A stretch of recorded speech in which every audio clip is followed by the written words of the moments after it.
Halo semuanya, selamat datang lagi di YouTube channel gue. Jadi ini adalah video part kedua dari series vlog bengkel pertama gue, vlog bengkel vlog pertama gue, yaitu adalah benerin rem si mobil kesayangan gue ini, si Kijang. Jadi di video part pertama itu kalian bisa lihat gimana caranya gue datang ke bengkel untuk menyervis atau untuk konsultasi masalah mobil di bengkel di saat pandemi ini. Kemudian di vlog part ketiga itu ada nanti gimana rasanya sih mobil ini setelah di servis remnya. Nah, di part kedua ini gue akan mengupas habis tentang apa aja yang diganti di servis rem ini, kemudian berapa habisnya kira-kira untuk kalian kalau mau nyervis rem ya, kira-kira itu. Buat teman-teman yang misalkan bingung, nanti kalau di video part ketiga kalian udah lihat, kalau nanti videonya ditayang, loh kok part ketiga nggak pakai masker tapi di part kedua pakai masker ya, karena memang gue syutingnya part kedua ini belakangan teman-teman. Jadi kemarin tuh gue syuting part ketiganya duluan itu di bulan awal April ya, tepatnya kalau nggak salah tanggal berapa ya, tanggal 1 atau tanggal 2 gitu, gue lupa, tanggal 4 gitu ya, gue syuting part ketiga. Karena part pertama gue ke bengkel itu akhir bulan Maret. Kemudian ternyata tadinya mau gue bikin dari 3 part, tapi ternyata mobilnya itu selesai di hari yang sama. Padahal bilangnya bengkelnya itu janjinya tuh 2 hari 3 hari baru jadi, karena memang kan bengkelnya bukanya nggak full time, terus pekerjaannya juga nggak full time. Pokoknya semua ada lah, gue jelasin di video part pertama. Kalau kalian belum nonton dulu di sini nih. Nah, ini video part pertamanya dari sini. Nah, tapi karena kebetulan gue juga udah kenal sama yang punya bengkel, udah langganan, dan kebetulan mobil yang diservis di bengkel pada saat itu hanya mobil itu baru langsung selesai di hari yang sama, hanya 3 jam servisnya gitu, karena memang servisnya nggak terlalu berat juga. Nah, akhirnya udah terlanjur gue pisah jadi 3 part, tapi ternyata ya udah bikin perbaikannya nggak lama, jadi ya udah akhirnya jadi gini deh. Part pertama itu gue syuting akhir Maret, terus gue syuting impresinya itu hari berikutnya, itu di tanggal 4 April kalau nggak salah ya, 2 hari 3 hari kemudian. Nah, terus kebetulan tugas kuliah gue juga banyak, karena selama di rumah aja ya ini tugas kuliah gue banyak banget ya. Jadi baru sekarang lah sempet bikin video part 2 nya. Sebenarnya video part 3 itu udah ada teman-teman. Video part 3 itu udah ada, udah gue edit, tinggal publish, tinggal uploading ya ke YouTube. Cuma karena si video part keduanya ini belum gue syuting, jadi ya udah terpaksa videonya gue pending dulu part ketiganya. Gue bikin dulu video part 2, gue naikin, baru nanti ada video part ketiga nih, kalian bisa tonton di YouTube gue. Oh ya, jadi mohon maaf teman-teman ya kalau misalkan videonya gak loncat-loncat. Di video part ketiga gue nggak pakai masker, di video part kedua gue pakai masker, karena memang di part ketiga itu belum ada anjuran pemerintah untuk keluar pakai masker. Pada saat itu masker tuh hanya untuk orang yang sakit gitu, hanya menerapkan social distancing, physical distancing aja. Tapi karena sekarang ini sudah ada anjuran pemerintah untuk pakai masker dan PSBB, penerapannya PSBB di Jakarta ini, jadi ya udah gue syuting harus tetap pakai masker. Walaupun gue syuting ini di Taman Mini seperti biasa ya, Taman Mini dan tempatnya tertutup, tapi ya tetaplah kita pakai masker, karena memang aturan pemerintah seperti itu kan. Dan ini gue syuting sendiri ya. Jadi belakang nggak ada orang, sini nggak ada orang, samping gue nggak ada orang. Oke, jadi langsung aja. Di video part kedua ini gue akan menjelaskan hal-hal apa aja yang sudah diganti pada saat servis dan berapa biayanya. Jadi ini sebagai gambaran buat teman-teman yang memang mau servisin mobil kalian, terutama servis rem mobil kalian, itu acuan harganya berapa sih? Ya memang di tiap mobil beda-beda, karena kan mobil ada yang semuanya sudah full cakram, ada yang masih tromol belakangnya, kayak mobil ini masih tromol. Jadi, tapi ini ya gambaran aja lah kira-kira segitu harganya. Nah, jadi di mobil ini kebetulan setelah diservis tidak ada yang diganti partnya. Kenapa? Karena mobil ini itu gue makainya tidak memaksakan rem, tidak terlalu memaksakan rem pada saat berkendara. Jadi gue lebih menggunakan engine brake ya. Ini memang lebih berguna buat teman-teman untuk menghemat rem kalian, supaya rem kalian itu tidak cepat aus, tidak cepat habis kampasnya gitu ya. Jadi gunakanlah engine brake, terutama di saat jalanan turunan atau di puncak gunung gitu ya. Gitu. Tapi kalau dalam kota ya rem pakai aja, karena memang buat apa engine brake juga susah kan, jalannya kan pelan-pelan karena macet gitu ya di kota besar terutama. Nah jadi kebetulan di mobil gue ini tidak ada yang diganti partnya. Tapi kenapa rem mobil gue ini sudah rasanya sudah kurang pakem? Karena rem mobilnya kotor. Jadi teman-teman, rem mobil kalian udah kurang pakem itu bukan berarti harus ada part yang diganti atau kampas remnya sudah habis ya. Kampas rem sudah habis, ini rusak. Kampas rem habis itu bisa kalian identifikasi dengan bunyi. Biasanya kalau di rem tuh bunyi. Kalau di rem itu bunyi cip cip cip cip, ada decitan besi gitu. Nah itu berarti kampas remnya sudah mulai kena gitu ya, sudah mulai habis. Tapi kalau dirasa remnya itu masih remnya itu udah nggak pakem tapi masih nggak bunyi, berarti mungkin rem kalian hanya kotor. Itu yang seperti yang gue alami di mobil ini kemarin. Jadi servis terakhir rem ini itu menurut data ya di bengkel itu tuh gue terakhir servis bulan Mei tahun 2019, dan kemarin gue masuk itu berarti bulan Maret 2020 berarti kan udah hampir 1 tahun. Tapi karena itu tadi, karena gue ngerem mempergunakan mobil ini itu remnya itu tidak gue paksa ya, tidak keras-keras banget penggunaannya, selalu pakai engine brake di setiap gue berjalan gitu di mobil ini. Jadi komponen di rem mobil ini itu masih sempurna, nggak sempurna juga ya, masih bagus lah, masih dikatakan cukup, masih cukup gitu teman-teman. Jadi tidak perlu ada part yang diganti di mobil ini. Jadi itu tadi, dengan adanya perlakuan seperti itu, rem mobil gue ini jadinya masih bagus.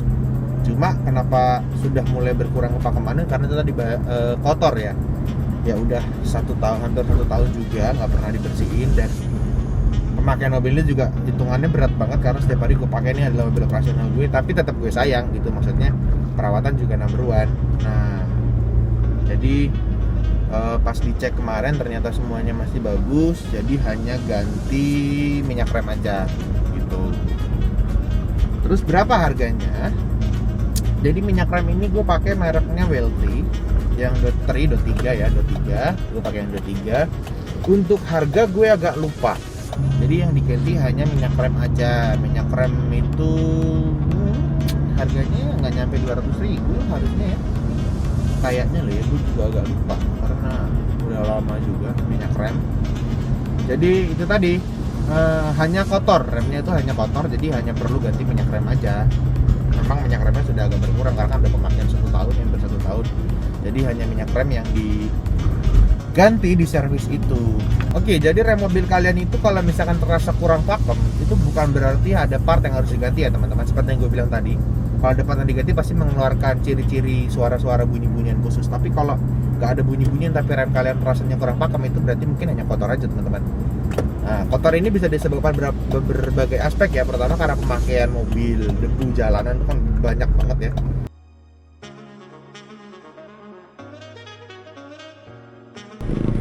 Oke teman-teman, jadi tadi kameranya mati. Ini kita sambung pakai kamera yang satunya lagi. Jadi itu tadi ya teman-teman ya. Jadi rem kalian itu kalau misalkan terasa kurang pakem, itu bukan berarti harus ada komponen yang diganti ya.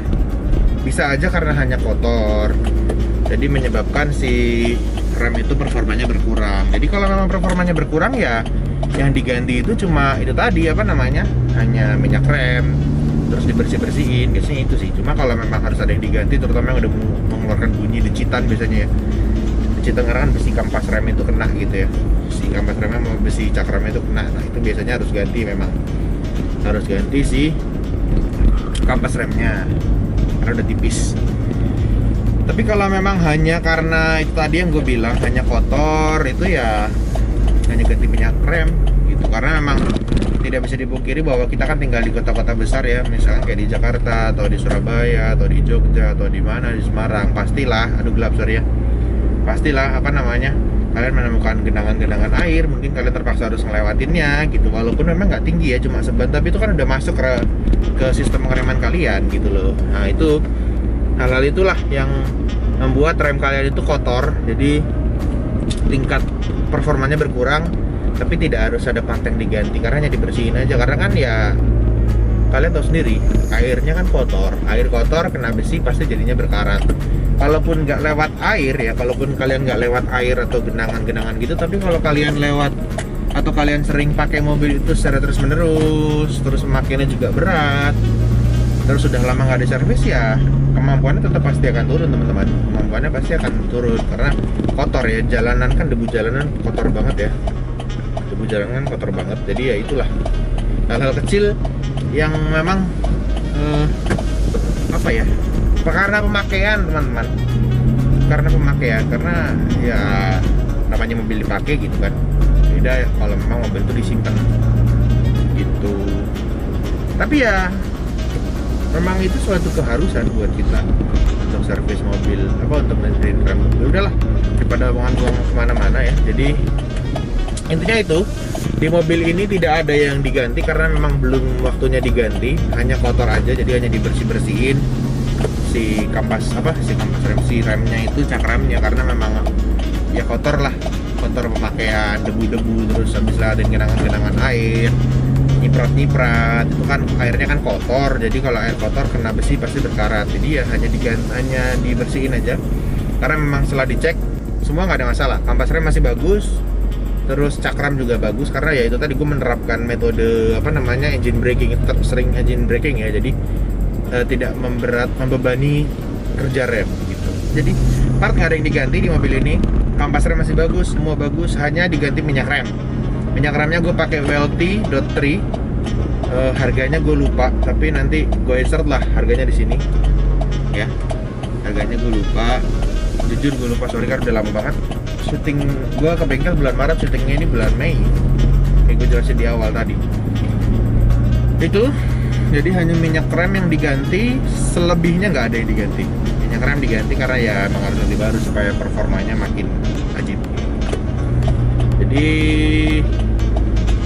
untuk harga mobil ini hanya membayar ongkos jasa dan ganti minyak rem aja. Tapi kalau memang mobil kalian udah bunyi remnya, kalau direm berarti itu harus ganti kampas rem. Ya harga kampas rem bermacam-macam, yang bervariasi ya di luaran ini. Ada yang bagus, ada yang kurang, ada yang biasa aja. Itu bisa mengikuti budget kalian sendiri, tapi gue saranin pakai yang bagus lah. Masa rem pakainya yang murah-murah ya kan? Itu kan penting banget, kepada penting di mobil ini. Oke, paling itu aja ya yang bisa gue ulas di video part 2 ini, karena memang ternyata nggak ada yang diganti gitu teman-teman. Gue juga kaget karena awal gue ngerasa kok ini udah berkurang performanya, tapi setelah dibuka masih bagus. Karena itu tadi, karena gue setiap hari juga pakai mobil ini menerapkan engine braking ya, nggak membebani rem. Jadi semua gue kurangin. Jadi kalau misalkan lagi di turunan tuh pakai engine braking, nurunin transmisi. Terus kalau misalkan mau ngerem gitu dari jauh-jauh udah gue rem, jadi remnya kan nggak berat tuh, tenaganya nggak langsung jepit. Jadi dari jauh udah gue rem, jadi remnya halus gitu loh, diurut gitu teman-teman. Jadi ya masih bagus remnya, ternyata hanya kotor aja, jadi dibersihin. Jadi overall kita recap ya, yang diganti nggak ada. Terus hanya ganti minyak rem, tadi gue sebut WLT.3, harganya gue lupa, ada di sini harganya. Oke, itu harganya ada di sini. Terus kemudian itu yang diganti, total harga itu tadi, harga cuma harga minyak rem sama jasa. Jasa tergantung bengkel kalian ya. Kalau di bengkel gue ya standar lah. Gitu. Overall itu sih ya teman-teman yang diganti di mobil ini gitu. Oke. Kalau gitu sekian video part keduanya. Buat kalian yang mau nonton gimana caranya gue ke bengkel di saat pandemi ini, kalian bisa nonton part pertama. Buat kalian yang mau lihat gimana hasil dari mobil ini setelah diservis rem, sebelum dan sesudah, rasanya gimana perbedaan, itu di part ketiga. Setelah video ini up pasti ada. Pasti setelah video ini upload pasti ada videonya. Oke, itu aja pesan-pesan dari gue. Tetap jaga kesehatan teman-teman, karena di musim-musim seperti ini ya kita tetap harus menjaga kesehatan kita sendiri, karena kita nggak tahu orang di luar kesehatannya sedang menurun atau sedang kurang sehat. Jadi kita harus tetap membentengi diri kita dengan makan makanan yang sehat gitu, terus berolahraga, terutama berjemur ya teman-teman itu. Terus buat teman-teman yang sedang melaksanakan ibadah puasa, selamat menjalankan ibadah puasa. Semoga puasanya walaupun di tengah-tengah situasi seperti ini tetap semangat, jangan putus asa, jangan pantang menyerah gitu ya. Tetap semangat berpuasa, karena kebetulan gue juga lagi puasa. syutingnya lagi puasa. Oke, overall itu aja ya teman-teman ya. Sekian dulu video part keduanya, nanti akan sambung video part ketiganya. Terima kasih banyak buat kalian yang udah nonton video ini. Jangan lupa buat subscribe. Jangan lupa kalian tonton juga video part 1 dan part ketiganya. Sama jangan lupa follow sosial media gue. Di sini ada nih sosial media gue, sini ada Instagram. Terus sama ini teman-teman, oh gelap sorry. Sama jangan lupa subscribe channel gue satunya. Di sini ada ya channel gue. Ini channel lebih random lagi. Channelnya isinya makanan-makanan, jalan-jalan gitu nanti. Kalau misalkan situasi ini sudah berakhir, gue akan sering-sering upload di sini sama cewek gue. Oke, itu aja dulu, sekian dari gue. Terima kasih banyak sudah menonton video ini. Jangan lupa like, terus komen. Mungkin kalian ada pertanyaan perihal permobilan atau berbengkel-bengkelan, terutama rem-rem. Masalah rem ini kalian bisa komen di bawah. Atau mau sharing mungkin ada masalah, pernah dapat masalah apa di rem mobil kalian, atau kalian pernah servis rem mobil kalian seperti apa, itu kalian bisa komen di bawah. Jangan lupa like, komen, terus subscribe. Subscribe juga, tadi udah gue bilang subscribe channel ini buat yang belum, dan subscribe channel gue satu lagi di sini. Ini channel random, isinya makan-makan. Nanti mungkin kalau situasi ini selesai kita bisa bikin channel makan-makan atau jalan-jalan kemana gitu ya. Itu aja. Oke teman-teman, terima kasih banyak telah menonton. Sampai jumpa di video berikutnya. Video part ketiga setelah ini. Tapi setelah part ketiga masih ada video-video yang lain yang tentunya bermanfaat buat kalian tonton, dan semoga bisa memberi wawasan tentang permobilan ya teman-teman ya. Oke, itu aja. Terima kasih sudah menonton. Sampai jumpa. Dah. Wow.